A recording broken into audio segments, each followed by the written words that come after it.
ترکی اور اسرائیل کے درمیان بھی اب لڑائی شروع ہو گئی ہے۔ کل کی ریلی میں ترکیہ کے صدر رجب طیب اردوغان کے سخت بیان کے بعد اسرائیل چراغ ہو گیا ہے اور اس نے سفارتی رشتہ ختم کرنے کا اشارہ دے دیا ہے۔ اسرائیل نے اپنے تمام سفارتی اہلکاروں کو انقرہ سے واپس بلانے کا حکم دے دیا ہے۔ اسرائیل کے وزیر خارجہ ایلن کوہن نے ٹویٹر پر لکھ کر کے کہا ہے کہ ہم نے اپنے تمام سفارتی اہلکاروں کو انقرہ سے واپس آنے کا فیصلہ کر لیا ہے کہ وہ انقرہ کو چھوڑ کر واپس آ جائے۔ ترکی کے ساتھ مزید رشتہ نہیں نبھایا جا سکتا ہے۔ اس سے پہلے ترکی نے اسرائیل کے اس بڑے منصوبہ کو ہی مٹی میں ملا دیا تھا جس سے بڑا فائدہ ہونے جا رہا تھا اسرائیل کو۔ دراصل آذربائیجان اسرائیل کو 40% تیل فراہم کرتا ہے اور آذربائیجان سے اسرائیل کو پہنچنے والا تیل یہ ترکیہ کے ذریعے ہی پہنچتا ہے۔ اب ایک منصوبہ بن رہا تھا پائپ لائن بچھانے کا کہ آذربائیجان سے ترکی ہوتے ہوئے اسرائیل تک ایک پائپ لائن جائے گی، لیکن یہ منصوبہ ابھی تک مکمل نہیں ہو پایا تھا۔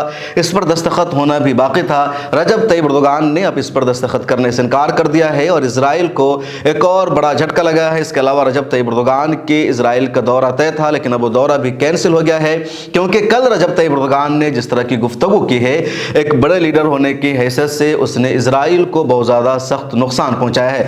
رجب طیب اردوغان نے کل کہا تھا کہ اگر امریکہ اسرائیل کی حمایت کرنا چھوڑ دے تو صرف 3 دن میں اسرائیل کا وجود دنیا سے مٹ جائے گا اور دنیا کی کوئی بھی طاقت اس کو نہیں بچا سکتی ہے۔ رجب طیب اردوغان نے یہ بھی کہا کہ مغرب اور یورپ کے ممالک ایک مرتبہ پھر ہلال اور صلیب کے بیچ جنگ چاہتے ہیں، اور اگر ان کی یہی منشا ہے تو ہم اس کے لیے تیار ہیں، کیونکہ مسلمان ابھی زندہ قوم ہیں، یہ مردہ نہیں ہوئے۔ اس کے علاوہ انہوں نے یہ بھی کہا امریکہ کو مخاطب کرتے ہوئے کہ تم لوگ اسرائیل کے مقروض ہو، اس لیے اس کے جنگی جرائم میں ساتھ بنے ہو، بچوں اور عورتوں کا قتل کر رہے ہو، لیکن ترکی اسرائیل کا مقروض نہیں ہے۔ انہوں نے یہ بھی کہا کہ ترکی نے لیبیا میں اپنی پکڑ مضبوط بنائی ہے اور امریکہ کی مخالفت کے باوجود ترکی کی فوج اب لیبیا میں ایک مضبوط حیثیت رکھتی ہے۔ اسی طرح ترکی کی فوج کی ایک مضبوط حیثیت ہے کاراباخ میں، جہاں آذربائیجان کو ترکی کے سپورٹ سے آرمینیا کے خلاف جیت ملی۔ اب مشرق وسطیٰ میں بھی ہم اپنا ہول بنا سکتے ہیں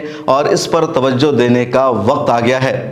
رجب طیب اردوغان نے یہ بھی کہا کہ ہم اسرائیل کو چھوڑنے والے نہیں ہیں، اس کو جنگی جرائم کا مجرم قرار دیں گے، اس کے تمام جرائم کو ایکسپوز کریں گے اور پوری دنیا کے سامنے اسرائیل کو ہم ذلیل کریں گے۔ یہ جو جملہ ہے رجب طیب اردوغان کا بہت اہم ہے، کیونکہ اس سے پہلے بھی رجب طیب اردوغان نے یونائٹڈ نیشن میں 10 مرتبہ اسرائیل کو بے نقاب کیا ہے، ذلیل کیا ہے۔ ان دونوں سوشل میڈیا پر ایک ویڈیو سب سے زیادہ وائرل ہو رہی ہے، جس میں یونائٹڈ نیشن میں رجب طیب اردوغان فلسطین کا نقشہ دکھا رہے ہیں اور بتا رہے ہیں کہ 1948 میں یہ نقشہ تھا، 1948 سے پہلے پورا فلسطین تھا، پھر 48 میں تقسیم کے بعد آدھا اسرائیل آدھا فلسطین بنا تھا، اور اب دھیرے دھیرے کیسے قبضہ کر لیا ہے۔ وہ ویڈیو سب سے زیادہ وائرل ہوئی اور اسی نقشہ اور ویڈیو کے بعد پوری دنیا کو سمجھ میں آیا کہ اصل مسئلہ کیا ہے۔ وہ لوگ بھی جو پورے قضیہ کو سمجھنے کو تیار نہیں تھے، جو جان بوجھ کر اسرائیل کی حمایت کر رہے تھے، ان کو بھی اس ویڈیو نے بیدار ہونے پر صحیح مسئلہ سمجھنے پر مجبور کیا ہے۔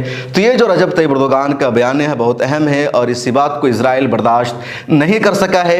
اسی طرح کا سخت قدم دوسرے مسلم ممالک اور عرب حکمرانوں کو بھی اٹھانے کی ضرورت ہے۔ اس کے علاوہ ترکیہ کی جانب سے اسرائیل، امریکہ اور یورپین یونین کی شدید مخالفت کے باوجود ہر طرح کی مدد کی جا رہی ہے، حماس کی، غزہ پٹی کی، فلسطینیوں کی۔ غزہ پٹی میں جو NGO سب سے زیادہ ریلیف کا کام کر رہی ہے وہ ترکیہ کی ہی سرکاری NGO ہلال احمر ہے۔ اس کے علاوہ مالی مدد حماس کو دی جا رہی ہے، تو ترکیہ کی طرف سے اس طرح کی امداد لگاتار مل رہی ہے غزہ پٹی کو۔ دیکھیے آگے اس سلسلے میں کیا اپڈیٹ سامنے آتا ہے، لیکن اس مرتبہ رجب طیب اردوغان نے سخت قدم اٹھایا ہے اور حماس کو کھلے عام حریت پسند تنظیم قرار دے کر کے انہوں نے اسرائیل کو اور گہری چوٹ لگائی ہے۔ آگے دیکھیے اس سلسلے میں مزید کیا ہوتا ہے، کیا اپڈیٹ سامنے آتی ہے۔